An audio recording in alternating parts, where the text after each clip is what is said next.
Okay, so let's try something a little different when it comes to my relationship to JJ Abrams and accentuate the positive. The End of Oak Street is an honest-to-goodness, original, big-ish blockbuster summer movie with stars and special effects. Hell, not just special effects, but dinosaur special effects, dropping for the wind down of summer 2026. And that's kind of incredible. It's not a sequel, it's not a reboot, it's not based on something. It's basically pretty much a new thing unto itself. And you know what? Yeah, however it is, good for them. More of that. Let's have more of that. Sure.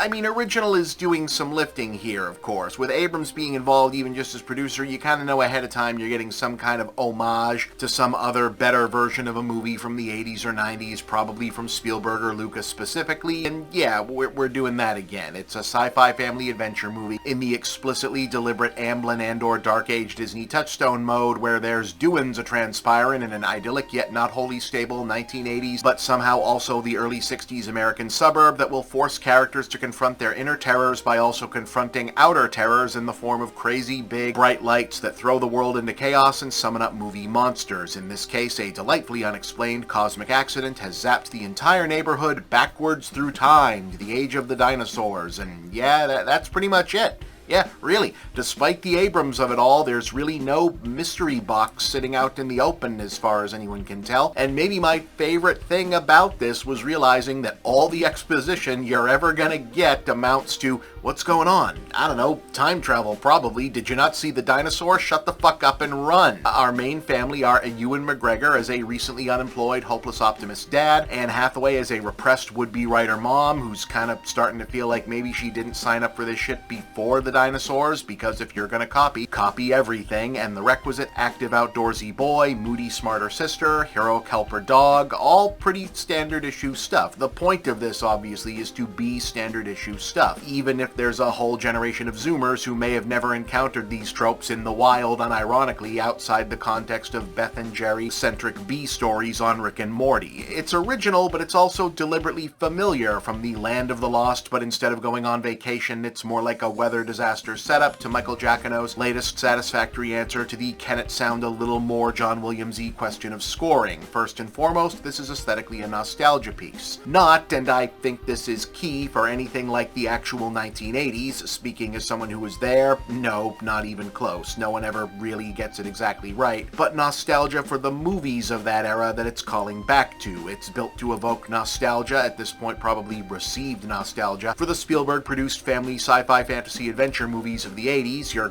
Gremlins, Back to the Future, Goonies, even follow-on versions of that same vibe, like My Science Project or The Last Starfighter, maybe in the same way those projects were so often calling back less to the filmmaker's own experiences than to films and television informing their own nostalgia, which you could argue makes this a copy of a copy of a copy, but look who we're talking about. Except Abrams is only the producer here. The director in charge is David Robert Mitchell, late of The Myth of the American Sleepover, Under the Silver Lake, and the 2014 breakout indie horror hit It Follows. Yes, that would be the one you've seen. And so to the degree Oak Street feels fresh and has some cinematic meat to hang on its Goldbergs versus Jurassic Park skeleton, and since I now feel like I might have buried the lead a little, it very much does. I think the movie works, and I had a good enough time with it. It's fun. It's all about that unique directorial energy. Mitchell isn't, or hasn't been to this point, anything like a conventional blockbuster director, and doesn't direct this movie with its extremely conventional blockbuster premise exactly like one for the most part. It feels interesting in spots more so than it otherwise would. He puts the camera in interesting places, stages the action and directs the performers interestingly, makes unusual choices. It goes places in terms of its pacing and tone and general mood and edge that you wouldn't necessarily expect at all times, and manages to catch you off guard. Some of that's the scripts, a lot of it's probably coming from the actors,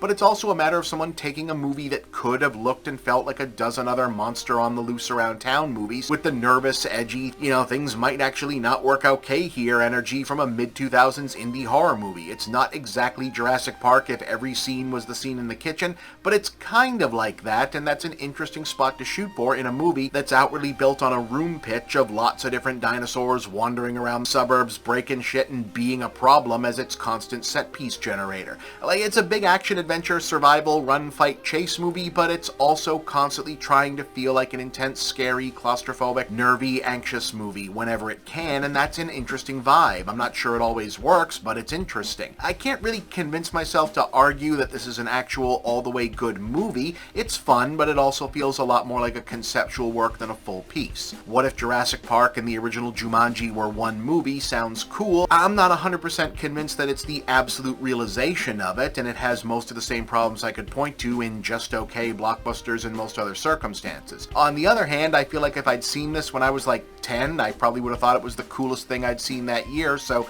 there is that. Like, I saw this with a full screening crowd, and the people there applauded 3 separate times, and that doesn't usually happen for movies without licensed characters you already know you're supposed to root for. That's not nothing. Look guys, I mentioned a movie called My Science Project a minute ago. That's a movie from 1984, and it is not a good movie, but it does have Fisher Stevens fighting a T-Rex in a high school gymnasium with a machine gun.